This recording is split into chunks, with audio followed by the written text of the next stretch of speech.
Okay, good morning, all. Today we will start with the second module, that is architecture and design principles for IoT. Okay, now when we consider the design principles in the module, we also will see internet-based communication. In that, specifically IPv4, IPv6, and low PAN protocols. Okay, then IP addressing in the IoT, application layer protocols, that is HTTP, HTTPS, FTP, Telnet. Okay, then in the next part, we will be studying about the data collection, storage, and computing using a cloud platform. Okay, so these are the some of the topics we will be studying in this module. Okay, coming to the internet connection initially. So internet connectivity is done through a set of routers, okay, in a huge network, where number of routers will be there, which carry the data packets as per the IP protocol. Okay, so we know what are protocols. Now we will be studying the different layer, different protocols from a source to destination. Then what is layered architecture? It is using layers. That is, layer architecture is used between source application and destination application layer. Okay, so what architecture you use, what technique you use, that is called as the uh, layered architecture. Because we know that we have already seen that 7 layer architecture will be there, 6 layer architecture will be there, and 5 layer architecture was there. In one case we have seen, just we have read about 4 layer architecture also.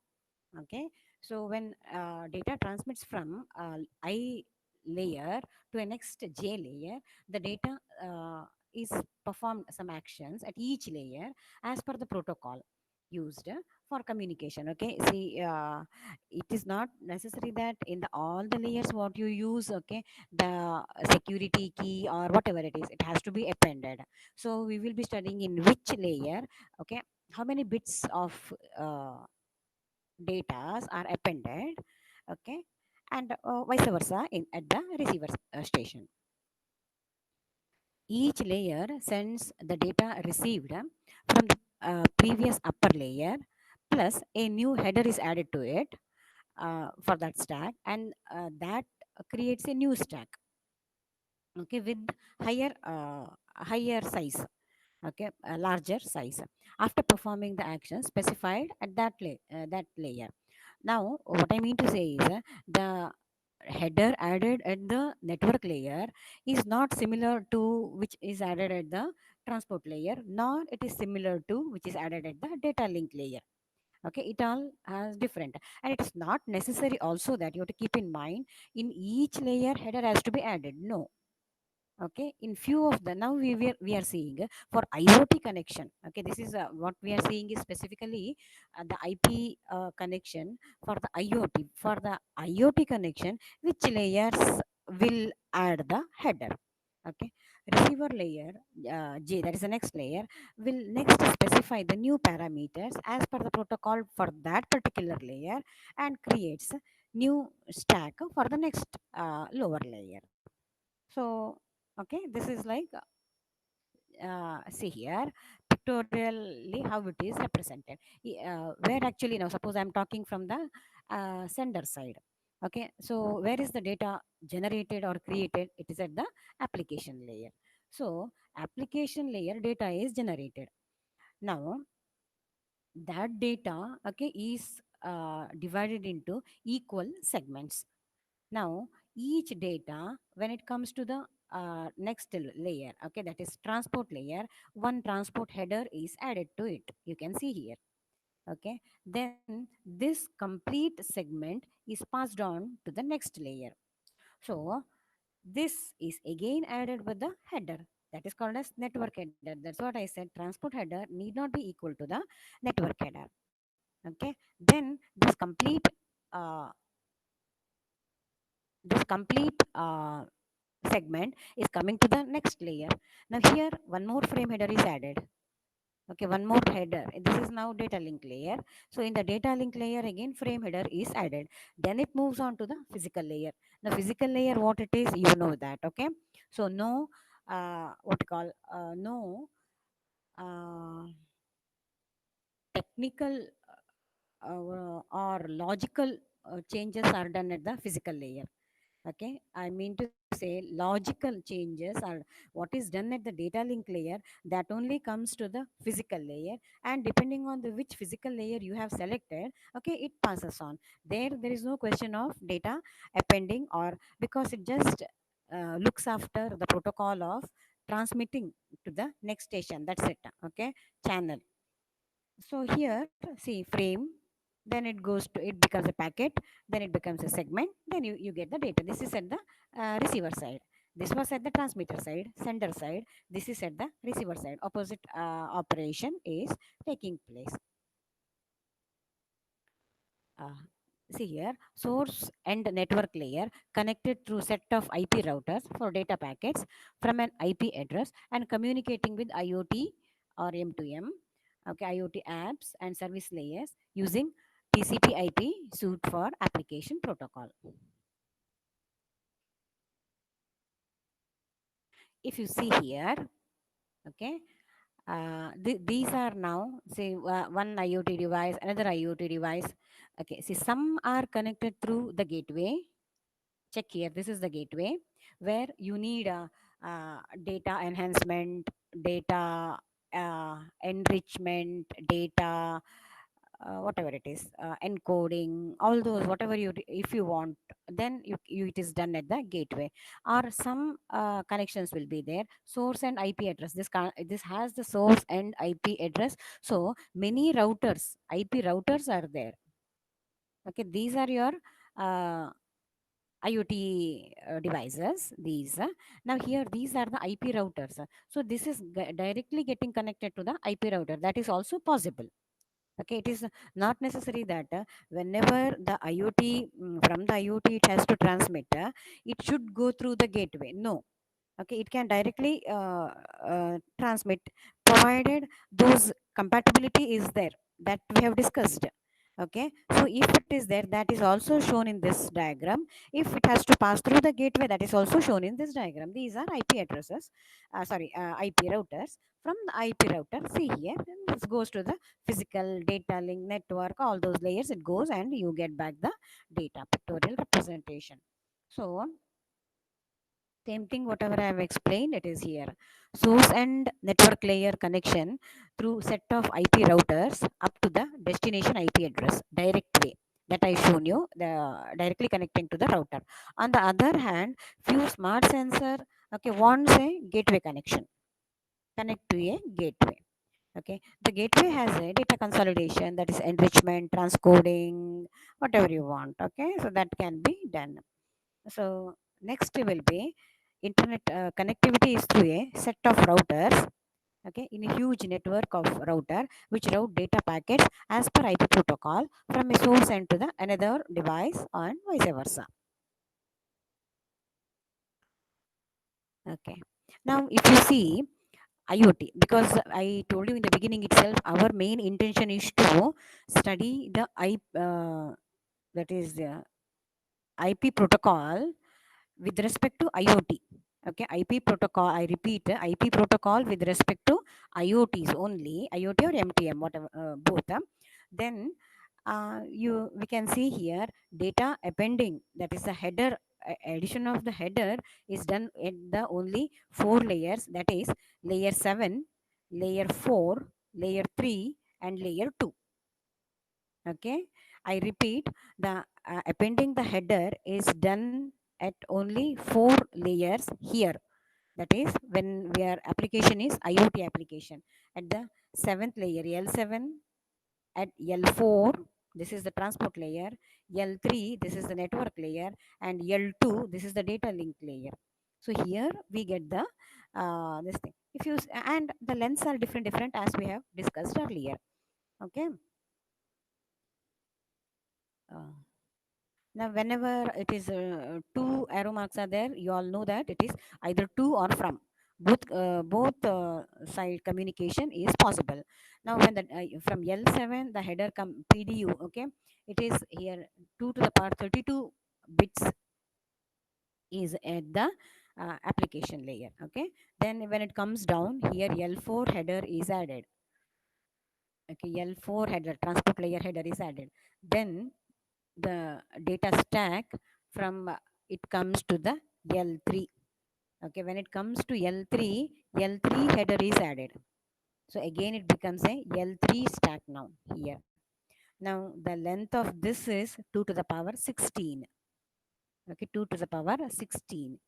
Again it comes down, okay. So in the data link layer, I repeat, in the data link layer when it comes, header is added L2, as well as trailing bits if it is required it can be added, okay. Whereas in the upper layers that is not possible, okay. Only in the data link layer, that is logical layer, okay, uh, header as well as the trailing bits can be added. Header is a must. Trailing bits are trailing bits are optional. It can be added, but the size of the data unit should be 1580 bytes. Then that is the maximum length it can have, a packet can have. Then it comes to the physical layer.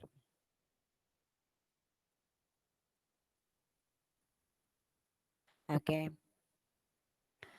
Here IP suite layered model generating data stack for the network and for physical layer during the internet. In general, during downward data transmission from layer I to J will next specify the new parameters and will append the according to the protocol and will append the header.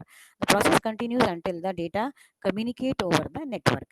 Each layer has a specific protocol data units, okay. The size also we have mentioned. Data segment 2 to the power 32 bytes for L7, and where am I? For the network layer, it is 2 to the power 16. For the data logical link layer, okay, here in the bracket we have written Ethernet. It need not be Ethernet only, okay. It can be physical, it can be anything, this thing. So then it has to be 15. How much it was specifically? Not that, I think I missed it. Wait.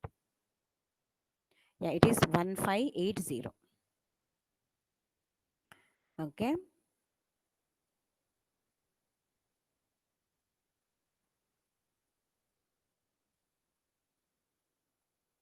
Yeah. Upper layers use the header words alone, okay. Lower layer such as data link layer, okay, it uses the trailing bits also in addition to the header. Usages can be of the trailing bits, okay, can be for error control, okay, CRC sometimes, okay, that is correcting, adding redundancy bit for the correcting. Then end of the frame indicating bits, that is also this thing. Next, we are now concentrating on the network layer. Okay, that is IP, Internet Protocol Network layer. Now, in the network layer, we have two major protocols. One is IPv4 and one is IPv6. Now, here each packet consists of 5 words, okay, basic IP header and extended header. This can have an IP header as well as an extended header if it is required. Data stack received or transmitted to or from the transport layer, and packet consisting of IP header fields of 160 bits and extended header n minus 5. Okay, if you have an extended header, then it is n minus 5, okay, words, plus data stack of maximum v words from or to the transport layer.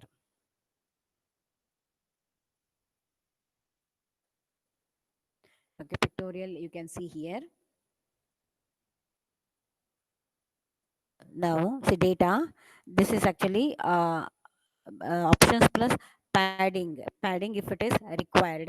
Then destination address, then source address, Okay, then actually time to leave, protocol, header, checksum. See, all these are particular length of bits. These are particular length of bits. Now these bits are appended to the to our data. These particular bits, this is the data. These bits of particular length, this is okay, but the pattern of the bit specifies which protocol you are using. Okay, what is the type of modulation you have used. So all those are addressed in that type of data.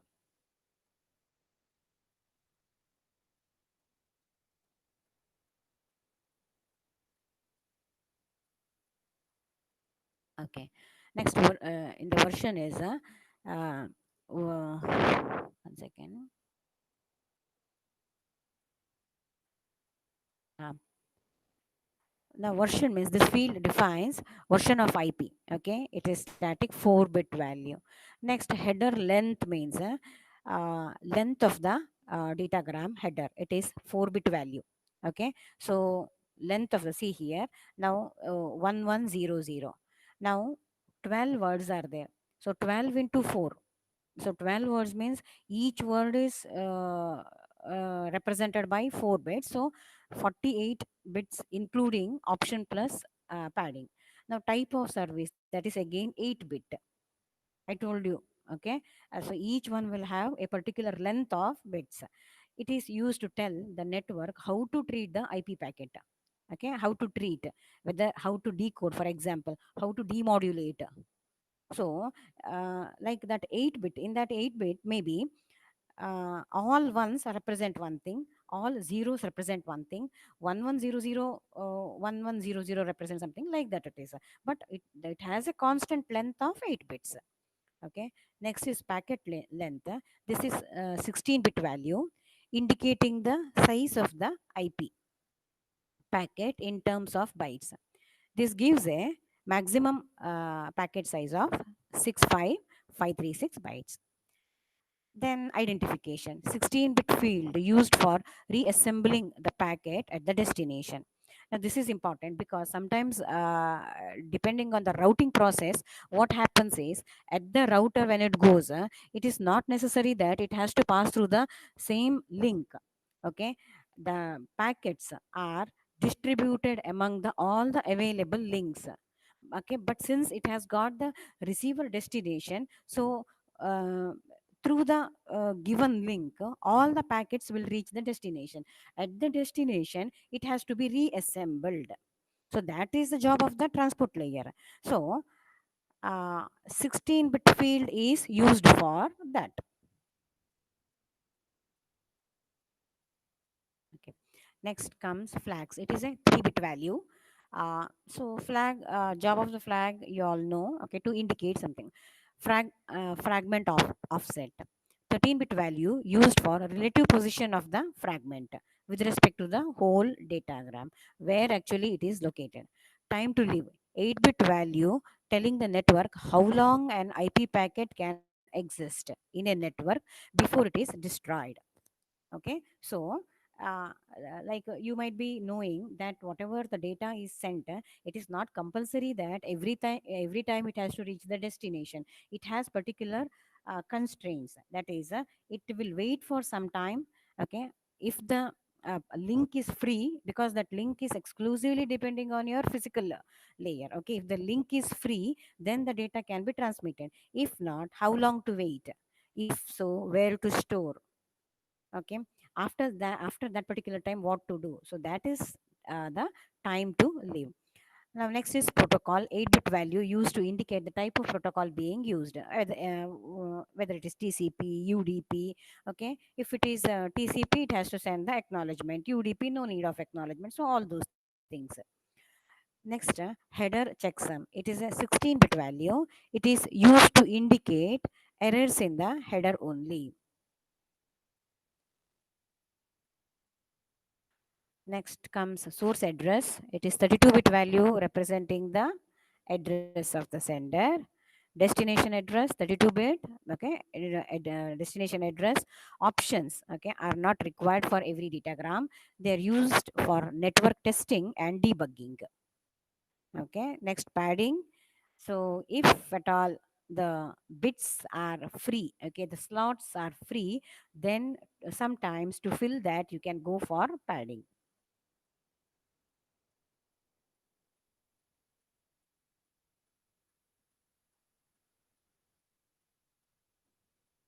Okay, now see a checksum, type of protocol, okay, time to leave, source, destination, option, header words, everything, flags, okay, and whatever we have studied, it is here.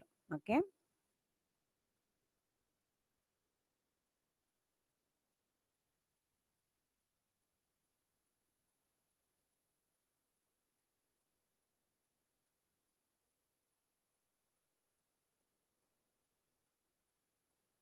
1 second.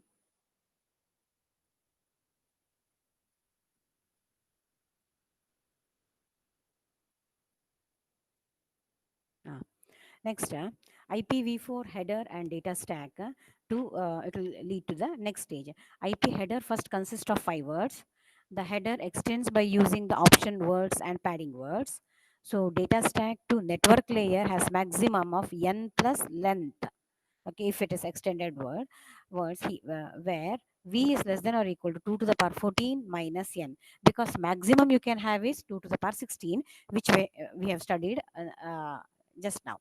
Okay, so packet maximum 2 to the power 14, word size is 2 to the power 16. This is what I said. Okay,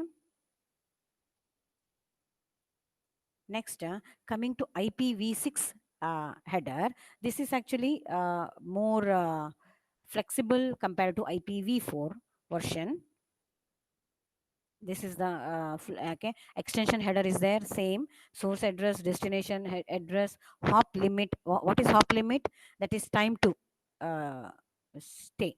Okay, next header, okay, payload length is my data length. So all those are there, we will be studying here. Okay, so the features of IPv6 are, okay, larger address space. As IPv6 is 128-bit, the scalability of this is huge. Okay, it has a simple header for router efficiency. The encapsulation is simpler than that of IPv4.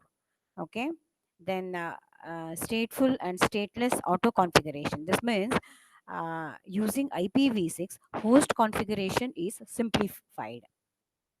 DHC PV6 server is present. Okay, DHC PV6 server is not available. It is present, but it is like these are the few states. Like if you want, it can be you made available. Otherwise, it is not necessary. Support for built-in mobile IP. This helps a device to roam into different wireless network without the connection breaking. So this is possible in my IPv6, not in IPv4. Neighbor discovery. The usage of neighbor discovery protocol in IPv6 is used in place of ARP used with IPv4. Okay. Now, these actually you require neighbor discovery or support for built-in mobile IP and all when you're mobile. Okay, you are roaming from one place to another place, and there will be a cell size. Okay, within that cell, you are connected to your base station. Your mobile is connected to your base station, and now you are moving out of your cell area. Now you are connected, you are in connection with the neighboring uh, base station. So that time all your data, that is mobile specifications, mobile data, okay, should be shifted to the next BS. So with the IPv6, that is possible. Okay, tunneling is used to tunnel the IPv4 under IPv6 and vice versa. Okay. Now this is one new thing, RPL, that is IPv6 routing protocol for low power lossy network. This is specifically we want it for uh, our the IoT and M2M.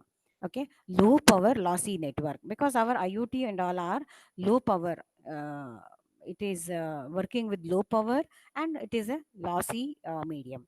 A constrained nodes network, okay, RPL is low data transfer rate. In this scenario, in this environment, data transfer rate is low, okay, low packet delivery rate in comparison to IP network. So I need to have a special protocol for RPL. Okay, unstable links. Links are not stable always, nor it should be continuously available. Okay, it can be made available only as and only when it is required. Now, this RPL, non-storing mode, okay, it can't store. So whatever data from the sensor or whatever it comes, low data with the low data rate, it has to be immediately transferred. Okay, root will take care of the routing. RPL organizes nodes as a DAG, directed acyclic graph. This is what is this? We will be studying in tomorrow's class. Okay. Uh, then the data flow directs downwards in a RPL instance. Flow from root to child nodes. From child node to root node at physical layer device node. RPL data flow directed upwards. Okay, so usually it is from the root to child, and child node to root node is also possible, but it is directed upwards. From a child node to other child node is also possible. Then root is an RPL instance. These are the protocol, okay, using for a downward RPL. What is instance? What is the protocol? Upward, what is the protocol? Okay, from one child node to another child node, that is in the same layer. Then what is the, so all those things, protocols are standardized for IoT systems. Okay, IoT system connecting to the IP network. So more about this we will be studying in the next class. Okay, thank you.